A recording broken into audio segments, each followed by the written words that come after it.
नमस्कार मित्रांनो, तर तुम्ही सर्वांनी मोटरबोट पाहिली असेल किंवा नसेल, तर आज मी माझ्या प्रयोगाच्या मार्फत एक मोटरबोट करून दाखवणार आहे।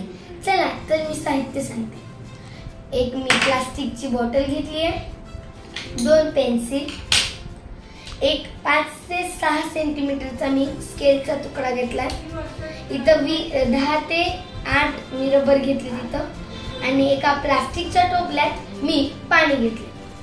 चला तर आता आपण क्रियेला सुरुवात करूया।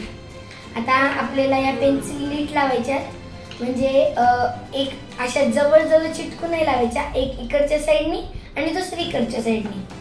चला तर आता मी तुम्हाला सांगते रबर कुठे लावायचे।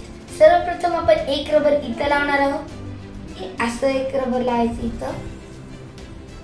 पुन्हा दुसरे रबर जे आहे ते इथं या टोकांच्या जवळ, हे बघा इथं। तिसरे रबर आहे ते इथं लावणार आहोत आपण या ठिकाणी। चला तर मी लावते। चला तर आता मी बोट आपली मजबूत राहावी म्हणून मी अजून एक इथं रबर ऍड केले, तर आता मी इथे एक रबर लावते।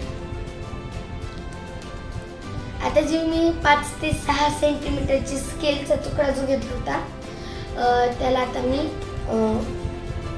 इथे पॅक करते। मध्यभागी यायला पाहिजे, याची खबरदारी घ्यायची। आणि मित्रांनो, तुम्ही कधी मोटरबोटने प्रवास केलाय का ते मला कमेंट बॉक्स मध्ये टाका। आणि आता हे बघा, आता थोड्याच वेळात मोटरबोट सुरू होईल। आता मी जे स्केलनी ह्या रबराला पिळा देत आहे ती राहणार आपली मोटार। ओके, चला मित्रांनो, आता मी माझी बोट सोडते, मोटरबोट रेडी स्टेडी गो। ते बघा, तुम्ही पाहू शकता कशा प्रकारे आपली बोट जात आहे। सुंदर प्रकारे मोटरबोट आपली तयार झाली आहे।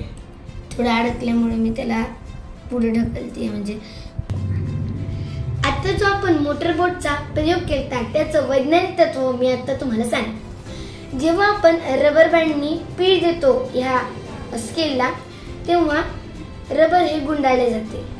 एक मिनिट, अशा प्रकारे रबर हे गुंडाळले जाते। यामुळेच जेव्हा हे आपण रबर असं सोडतो तेव्हा हे रबर मोकळे होते। यातूनच स्थितीत ऊर्जेचे रूपांतर हे गतीज ऊर्जेत होते।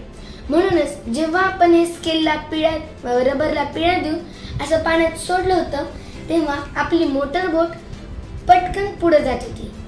तर तुम्हाला या ह्याचं वैज्ञानिक तत्व समजलं आहे आणि सबस्क्राइब करा। भेटूया पुढच्या प्रयोगात।